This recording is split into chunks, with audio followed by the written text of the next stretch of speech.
doy una gran noticia a la opinión pública, a la población que nos sigue, que nos estamos acercando a las primeras 1000 firmas, con las dificultades que se tiene de llegar a todo el mundo con los formularios para que firme la Carta Ciudadana, de la cual tú y yo somos uno de los impulsores, querida Mercedes, para que le llegue a manos del señor presidente de la República cuando retorne al Uruguay, el doctor Luis Lacalle Pou, pidiendo la liberación de nuestros presos políticos. El doctor Lacalle Pou, en un acto muy valiente a nivel internacional, se sabe la hipocresía con la cual nos manejamos a nivel de relaciones diplomáticas, ¿no es así? Pidió la libertad de los presos políticos en Cuba, que prácticamente toda la población cubana, ¿no? Bueno, nosotros le vamos a llegar un pedido por la libertad de nuestros presos políticos. Se podrá decir que es un hecho de la justicia, sí, bueno, pero un presidente tiene herramientas para pesar y motivar a que la justicia, o el mismo presidente, creo que dar un indulto, no sé si es algo que sería bueno que mañana de repente Eduardo Luz nos aclare, ¿no? Pero está bueno hablar un poco de esta carta que surgió desde nuestro grupo Free Montevideo, pero se ha transformado en una carta ciudadana, ¿no? Esto no solo, Neri, es un hecho jurídico ni es un hecho de la justicia, porque quien ha desconocido la carta, que la realizamos entre todos, un grupo de ciudadanos, dirigida al presidente y después que va a ser llevada a la prensa, no hace más de intentar marcarle al presidente respetuosamente que el respeto a las leyes, a la Constitución y al Estado de Derecho hace a la convivencia pacífica. Todo ser humano que vive en sociedad, en una sociedad civilizada, tiene que saber que las leyes, los plebiscitos y la Constitución están por encima de todo. ¿Y por qué vuelvo a repetir que esto no es un tema jurídico? Las amnistías, como las que se dictaron en Uruguay en la salida de la dictadura, incluyendo la ley de caducidad, bajo el nombre de la ley de caducidad, desde la época de los griegos no fueron herramientas para hacer justicia, sino que fueron herramientas políticas de pacificación. Se llamaron desde la historia de los tiempos leyes de olvido.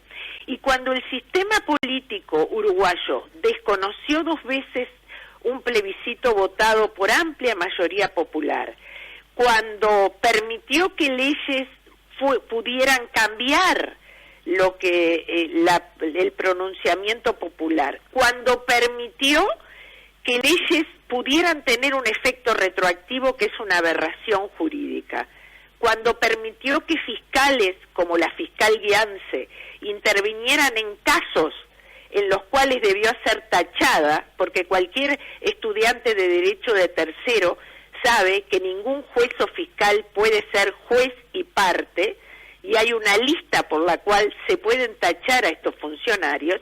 Recordemos que la fiscal Guiance tuvo una relación con el MLN y su marido fue procesado por integrar el MLN. Cuando se permite y se financia un instituto de derechos humanos en Uruguay que notoriamente solo se ocupa de reivindicar y ensalzar a los movimientos guerrilleros de los 60 y de los 70 e ignora todos los demás casos de violación, como son hace más de 15 años la violación a los derechos de los enfermos de cáncer a recibir medicamentos del Fondo Nacional de Recursos, estamos hablando de un tema que requiere voluntad política y no voluntad jurídica. Cuando se mantiene en el cargo a un fiscal que notoriamente ha sido juez y parte en las resoluciones en las que interviene desde que es nombrado, estamos hablando de un problema político, no de un problema jurídico. Sí, claro. Y creo que en eso hay que reconocer, ¿no? Nadie lo definió mejor y sin un atisbo de cinismo que el expresidente José Mujica Cordano, que en este país lo político está bastante por encima de lo jurídico, ¿no? Absolutamente. La Carta no pretende habilitar una discusión sobre los hechos históricos, porque si no nos perderíamos en lo que dice la academia. A esta altura, siglo XXI, quien quiera saber qué pasó con la Guerra Fría y quién financió a los movimientos guerrilleros latinoamericanos, puede entrar a todos los documentos desclasificados, tanto de la Unión Soviética como de los Estados Unidos. O sea, que la discusión histórica ya está zanjada porque los hechos son indiscutibles. posibles. Tampoco pretendemos entrar en una discusión jurídica porque, como dije, las leyes de amnistía no son una herramienta jurídica, sino una herramienta política. Lo que pretende es establecer en la ciudadanía y en quienes nos gobiernan el pensamiento crítico básico de toda república, que es la mantención del Estado de Derecho, independientemente que las normas te resulten simpáticas o no. En el Uruguay, después de la salida de la dictadura, hemos sido rehén, el Estado de Derecho ha sido cooptado por un grupo de izquierda radical que ha hecho de todas sus acciones en las últimas 3 décadas una acción dirigida a eliminar del anecdotario colectivo la verdad histórica que padeció el Uruguay y Latinoamérica en la década de los 60.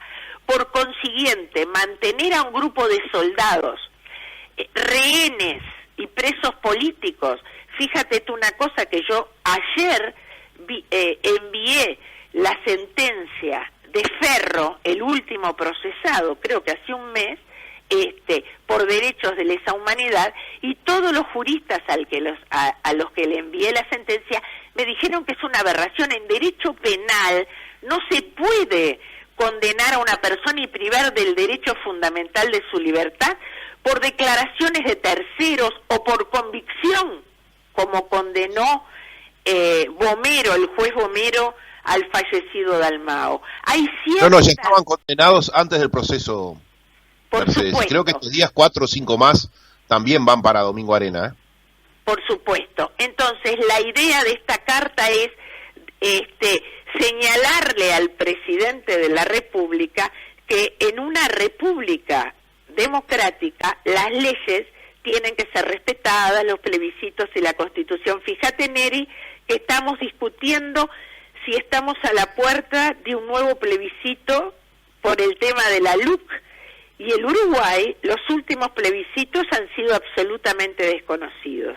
Por consiguiente, la peor trampa que puede hacer un político o un demócrata en una república independiente es darle la señal a la ciudadanía de que las leyes, los plebiscitos, la Constitución se obedece solo cuando el resultado de un plebiscito o de otra manifestación popular es simpático a los intereses del poder. Ese es el principio del fin del respeto al derecho positivo y a las libertades individuales. Sí, como lo decimos desde hace mucho tiempo, en nuestro país no se respetan los derechos humanos, sino que se respetan los izquierdos humanos. Te voy despidiendo con muchos mensajes que preguntan lo obvio. ¿Cómo pueden hacer para firmar la Carta Ciudadana? ¿Cómo llegan a ella, Mercedes? Si hay una forma electrónica de mandar la firma. Bueno, ahora tenemos 2 números de teléfono que tú darás, porque yo no memorizo números, soy muy mala en eso, a los cuales basta con mandar el nombre y la cédula de identidad para que sean incluidos en esta lista. Creemos que es muy importante que la ciudadanía dé este mensaje. Los ciudadanos no queremos meternos a discutir sobre quién fue más malo, quién mató más gente, o la naturaleza jurídica de los plebiscitos. Los ciudadanos apelamos al sentido común y al sentido de la justicia. Y voy a retirarme con una frase que un viejo profesor de Derecho Penal nos dijo cuando allá por la década de los 80 estábamos cursando esa materia, y siempre, no me acuerdo el nombre del profesor, creo que era Carvalla, que decía que cuando la justicia se opone al derecho, esto es, cuando una ley se opone a la justicia y a la justicia natural, los ciudadanos siempre deben luchar por la justicia. Y en este caso es lo que está sucediendo. Se ha cambiado inconstitucionalmente un derecho consagrado por la ciudadanía por una ley que viola todos los principios que debe tener la legislación positiva en un país republicano y democrático.